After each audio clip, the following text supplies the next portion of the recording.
The orphanage door was made of cold, heavy metal. On that autumn night, the fine drizzle left everything with a sad glow under the dim light of the only street lamp. The girl, about 5 years old, did not cry. She just stared at the rough texture of the coat of the man holding her, a child welfare officer whose face was marked by the fatigue of many stories like this one. He rang the bell, and the sound seemed to break the silence of the night. Inside the pocket of the little girl's coat was a crumpled note, written in nervous handwriting and smudged with dried tears. It said only 2 words: incurable, a burden. That little girl, considered a lost cause, an empty vessel, is now Dr. Ilara Vance, a professor of theoretical linguistics at Oxford University. How did this happen? Before we dive into this journey, tell us from what corner of the world you are watching us. We want to feel you close to us. And if you believe in the power of life's twists and turns, subscribe to our channel. Because stories like Ilara's are proof that the loudest voices are sometimes born from the deepest silence. Isabel remembered Ilara's smell as a baby, a sweet smell of milk and talcum powder, the feeling of her tiny, warm body against her chest. In those first few months, Ilara was a calm baby, almost too serene. She slept through the night and rarely cried. Isabel, exhausted but radiant, told her friends about her angel baby. The love was simple, pure, a physical certainty. The first crack in that certainty wasn't a crash, it was a strand of hair out of place. Ilara was almost a year old and refused to eat any baby food other than applesauce, of the exact same brand, with the exact same consistency. Anything else was met with silent refusal, her mouth locked, her body stiff. Then came the eyes. Ilara wouldn't look at them. Her gaze seemed to slide over people, focusing on patterns of light on the wall, on the shadows cast by the leaves of the trees on the floor, on the hypnotic movement of the ceiling fan. At 2 years old, the pediatrician, a middle-aged man with a tired smile, told Isabel not to worry. Every child develops at their own pace, ma'am. She's just a little introverted. Relax and enjoy your daughter? Relax. The word sounded like an insult. How could she relax when her daughter screamed hysterically if she tried to put a sock with a slightly thicker seam on her foot? How could she relax when a trip to the playground ended not with laughter but with Ilara sitting in a corner, covering her ears and rocking back and forth for an entire hour because a dog's bark had completely unsettled her? Isabel's love began to mix with a constant fear, a fear that isolated her. She stopped going to other children's birthday parties. The combination of balloons, loud music, screaming, and sugar was a recipe for disaster. She watched the other mothers chatting, exchanging stories about their children's first steps, their first words. Mommy, Daddy. Ilara, at 4 years old, remained silent. A silence that grew heavier and heavier, denser. Their apartment became a sanctuary and a prison. Isabel learned to control the environment. Blackout curtains to filter the light, thick carpets to muffle the sounds, a strict, unchanging routine. Breakfast at 8 a.m., lunch at noon, dinner at 6 p.m. Any deviation, any unexpected event could set off the bomb. And when the bomb exploded, it was devastating. High-pitched screams that didn't seem to come from a human throat, the hollow, repeated sound of her head hitting the plaster wall, the scratches she inflicted on her arms, leaving angry red marks. Isabel held her, her small, strong body struggling against hers, and cried. She cried out of love, out of pity, out of frustration, and increasingly out of a terrible resentment she was deeply ashamed of. She looked at the daughter she loved more than anything, and in her darkest moments, a poisonous thought whispered, "I can't take it anymore. I can't do it, I'm failing." Despair is fertile ground for miracle workers, and Isabel, desperate, bought into everyone that came her way. The first was Dr. Laurent, a therapist with an elegant office and a seductive spiel about neurosensory reprogramming. He charged an hourly rate equivalent to Isabel's rent. The sessions were a form of sophisticated torture. He would put Ilara in a room with different auditory and visual stimuli, saying he needed to break down her barriers of resistance. Isabel would stand outside listening to her daughter's screams, while Dr. Laurent assured her that this was the sound of healing. After 3 months and all her savings, Ilara was more withdrawn and frightened than ever. Antoine, her ex-husband, refused to help financially. "You're being fooled, Isabel," he said during a phone argument. Our daughter isn't sick. She's just different. You need to accept that instead of throwing money away on these charlatans." For him, it was simple. He saw Lara for a few hours every 2 weeks, took her out for ice cream, vanilla, the only flavor she would eat, and returned her to Isabel feeling like a present father. He didn't live with the 24-hour siege, the exhaustion that ate away at her soul. For him, acceptance was an abstract concept. For Isabel, it was a daily battlefield. After the failure with Dr. Laurent, Isabel found an online group led by a mentor who called himself the Quantum Healer. He didn't have an office, just a flashy website and expensive webinars. His theory was that autism was caused by emotional and spiritual toxins. The cure, he said, would come through extremely restrictive diets, expensive supplements, and remote energy cleansing sessions. Isabel, at rock bottom, clung to this new lifeline. She sold her car. She spent her nights cooking complicated meals that Ilara barely touched. She spent hours meditating in her daughter's room, holding crystals and repeating mantras that her mentor sent her by email while watching her bank account balance evaporate.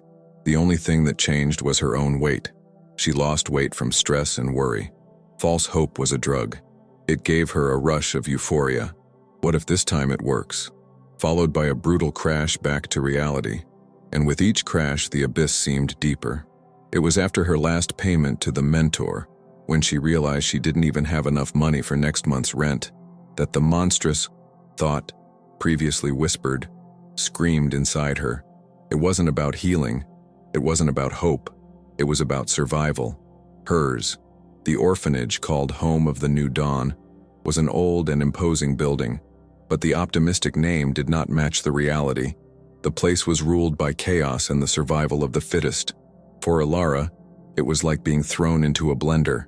The smell was assaulting, a sour mixture of cheap disinfectant, overcooked food, and the smell of mold coming from the damp walls. The sounds were a constant cacophony, the echo of 30 children screaming in high-ceilinged hallways, the television in the common room always at full volume, the shrill bell that announced meals with the subtlety of a fire alarm. Ilara became a shadow. Her body learned to move close to the walls to find the darkest and quietest corners. She found a place behind a pile of old mattresses in the storeroom, a small niche where the sound was muffled and the smell was only of dust and time. That was her refuge. Most of the other children ignored her. She was the weirdo, the mute. But for some, her silence was a provocation, an invitation to cruelty. Their leader was Leo, a 10-year-old boy with angry eyes and a history of violence. He didn't understand her silence and interpreted it as arrogance. He stole her wooden cube, her only link to her former world, and hid it. He pushed her in the hallways just to see if she would make a sound. She never did. She just fell, got up, and walked away, which made him even angrier. The caregivers were few and overworked. Donna Sonia, the housekeeper, was a heavy-set woman with a good heart, but she had arthritis in her knees and her patience had been worn thin by decades of work. She saw Ilara as a quiet child. "At least she doesn't give me any trouble," she would say to the other staff. She made sure Ilara was fed and clean, but she didn't have the energy or the knowledge to try to figure out the enigma that was this girl. Ilara's conflict was invisible. It was the struggle not to disintegrate at the rough touch of the orphanage uniform on her skin, the battle to swallow the lumpy mashed potatoes that made her gag, the superhuman effort to walk through the noisy courtyard without covering her ears and screaming. It was a war fought entirely within herself, on a battlefield where she was completely alone. And every day she felt she was losing. She was falling apart, becoming more and more distant, the light in her eyes growing dimmer. The label incurable seemed to be becoming a self-fulfilling prophecy. John Petrov was no hero. He was a tired man, an immigrant from an Eastern European country that no longer existed on the map, a widower with an adult son he rarely saw. He had been the caretaker at New Dawn Home longer than any of the children or staff. He had seen it all, and because of that, he knew how to look. He didn't see Ilara like the others did. He saw her rituals. He noticed that after it rained, she would spend hours in the garden, not playing, but tracing the path of the raindrops on the leaves, watching how they merged and ran down. He noticed that at dessert time, when cookies were served, she never ate them. She would break them into pieces and arrange them in complex geometric patterns on the table. Where others saw strangeness, he saw a mind seeking order in chaos. His approach was a study in patience. He never approached her directly. One day, while sweeping the dry leaves near the corner where she sat, he began to whistle. Not a cheerful tune, but a folk lullaby from his homeland. A melancholy melody, few notes, repetitive. He noticed, without looking directly at her, that the frantic swaying of her body slowed, falling into the slow rhythm of the music. He did this for a week. Then one day, he left an object on the bench near her, a pine cone, perfectly symmetrical. The next day, the pine cone was on the windowsill, next to a row of 5 small white stones she had found. It was a dialogue. Chess was the revelation. Petrov found an old, dusty board in the storeroom, missing a white pawn, which he carved roughly from a piece of broomstick. He set up the game on a table in the quietest corner of the garden. He made his first move and left the board there. For 3 days, Alara just watched from a distance. On the 4th day, she approached. With a slightly trembling hand, she advanced a black pawn. The game lasted the rest of the afternoon, in silence. Next day, she was already waiting for him. Her moves were intuitive, sometimes brilliant. She didn't play to win. She played to create patterns, to explore the possibilities of the board. Petrov began to bring a chess book and point to the diagrams, to the names of the openings. She absorbed everything. The final turning point, the moment that changed everything, was almost accidental. It was raining, and the garden was unusable. Petrov was repairing a chair leg in the workshop. Alara was nearby watching. There was a piece of chalk on the floor. Petrov picked it up and on the dusty surface of an old desk drew a chess knight. He looked at Alara. She took the chalk. He expected her to draw another piece, but she didn't. Next to the figure, in surprisingly clear handwriting, she wrote, Knight, the English word she had seen in his book. Petrov felt a chill. He erased the drawing with his hand and wrote a simple question. How are you? Alara looked at him, then at the chalk, and she wrote a single word that summed up her entire existence in that place. Stop. She wasn't referring to her height. She was referring to the sound, the noise. For the first time, someone not only looked at her but understood her. Her voice wasn't broken. She just needed the right translator. The chalk and blackboard became Alara's voice prosthesis. Petrov convinced Donna Sonia to leave a small board hanging in the dining room. The first words were utilitarian, water, more, cold, but they soon evolved. The radio is too loud. The kitchen light is flickering. I don't like mashed potatoes. These were revelations to her caregivers. It wasn't rebelliousness. It was hypersensitivity. They began to make small adjustments. Alara's life became a little less painful. Petrov fed her books. Math books, science books, history books. Alara was a sponge. Her mind, freed from the task of processing sensory chaos, could now devote itself to absorbing knowledge. At the public school where the orphanage children studied, she was the silent student, but her grades were astonishing. She handed in perfect tests and essays with impeccable logic. Her literature teacher, Ms. Diaz, a young recent graduate, was the first to see beyond the silence. She began giving Alara extra assignments, complex essays on narrative structure and symbolism. Alara's answers, written in her notebooks, were deeper than those of any other student. The annual science fair was a turning point. The theme was energy. While her classmates built basic electrical circuits and windmills, Alara spent a month working on her project. When the day arrived, her booth was the simplest. It had only one large poster, covered from top to bottom with mathematical equations and complex diagrams. The title was Entropy as a Narrative Force, a thermodynamic model of the decay of closed systems. The judges, 2 high school physics teachers, looked at it with utter bewilderment. One of them, skeptical, began asking questions. Alara took out a notepad and began writing answers, derivations, proofs. She explained, without saying a word, how the principles of the second law of thermodynamics could be used to model the rise and fall of empires or the structure of a Greek tragedy. The judges were silent for a long time. She won first place. The victory earned her a scholarship to a prestigious private high school, an institution that was normally light years away for an orphan. Her greatest victory, however, was not academic. It was human. Leo, the bully, got into a nasty fight and was taken to the principal's office, accused of starting it all. Ilara, who had watched the other boy taunt him for hours, went to the principal's office. She asked in writing to give her testimony. She described the scene with photographic precision, the insults, the first push. Her written account, objective and unemotional, was more convincing than any tearful defense. Leo received a lighter punishment. That night, he approached her in the dining room and placed a perfectly sanded wooden cube next to her plate, very similar to the ones he used to steal. It was his apology. From that day on, no one ever bothered Ilara again. Her silence now had a guardian. Dr. Ilara Vance's office in Oxford was a haven of silence and order. The walls were lined with books, organized not alphabetically, but by linguistic system and date of publication. Her desk was almost empty, containing only her laptop, a notepad, and a single smooth, dark riverstone. Her verbal communication was functional, precise. She could give a lecture, answer questions, but she preferred the clarity of the written word. Her fame in academic circles did not come from her oratory skills, but from the genius of her essays, which revolutionized the way linguists thought about language acquisition and the structure of nonverbal thought. She often reflected on the concept of voice.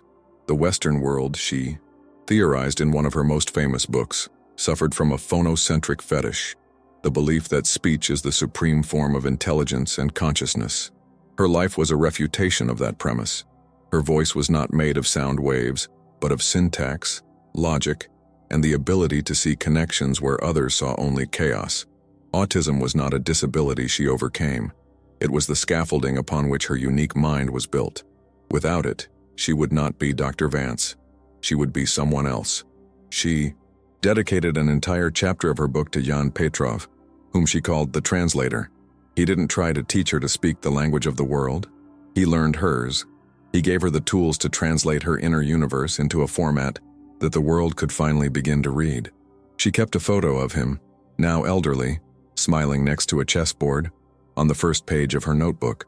Her relationship with Isabel's memory was more complex. For years, it was a black box, an area of her mind she refused to analyze.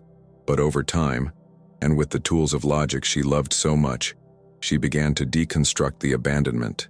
She saw her mother not as an evil figure, but as a system that had collapsed. A person pushed to her absolute limit by a society that offered her no real support, only platitudes and judgment. She felt no forgiveness, an emotion that seemed disordered to her. She felt a kind of analytical empathy, a sad understanding of the systemic failure that had resulted in her own story. One of her greatest achievements was creating a scholarship at her former university, funded by royalties from her books. The Petrov Scholarship was intended to support low-income neurodivergent students. It was her way of fixing the equation, of ensuring that other brilliant, silent minds had the chance she almost lost. Ilara's life was proof that happiness is not the absence of pain, but the construction of meaning despite it. She still had days when the world was too loud. The hum of a projector in the classroom, the strong perfume of a classmate, a day when her routine was disrupted by an unexpected event. All of these could push her to the brink of overload. But now she had an arsenal of tools, state-of-the-art headphones, the authority to ask for silence, the ability to retreat to the sanctuary of her office. The scar of abandonment was still there, a thin white line on her psyche, but it no longer dictated her days. The letter arrived one spring morning. The envelope, sealed with a postmark from her home country, contained several pages written in handwriting she recognized instantly, though now it was more shaky, more fragile. It was from Isabel. "My dear Ilara," it began, "I know I have no right to call you that. I am writing this letter with no expectation of a reply or forgiveness. Forgiveness is a gift I do not deserve. I am writing because I am old, and the silence in my house has become an echo of yours, but mine is empty, and yours, I know now, has always been full. I have followed your career from afar. Every article, every award, every mention of your name in an academic journal. I feel a pride that tears at my chest, because it is mixed with the deepest shame a human being can feel. I didn't leave you. I gave up. I was weak, ignorant, and alone. That's not an excuse, it's a confession. The world told me you were broken, and I, in my stupidity and despair, believed it. You weren't broken. You were just a language that no one around me knew how to read. Seeing the woman you've become, seeing that brilliant mind that the whole world now celebrates, is my only joy and my just penance. May you have a happy life. It's the only thing I pray for every night. Ilar read the letter 3 times. She didn't cry. Tears weren't her language. She got up and went to the window, watching the young students crossing the Oxford lawns, full of noisy, hopeful energy. She felt the weight of decades settling back inside her. The anger, the pain, the confusion, all quieting, not disappearing, but finding their place in a new order. She took a postcard from the university. On it, she wrote just 3 words. 3 words that contained a universe of complexity, an acknowledgement of pain, and an unlikely bridge. She didn't write "I forgive you" or "I love you." She wrote something more true, more hers. "I understand. Be well." She put the card in the mail that same day. The pain hadn't gone away, but hope, she realized, wasn't about erasing the past, but about finally being able to write it down. Ilara's story teaches us a fundamental truth. Not all love speaks, but all true love listens. If this journey touched your heart, made you think or feel, please like this video, comment with your thoughts, and subscribe to the channel. Your interaction helps this message reach further, and maybe today, someone really needs to hear that silence also has a voice.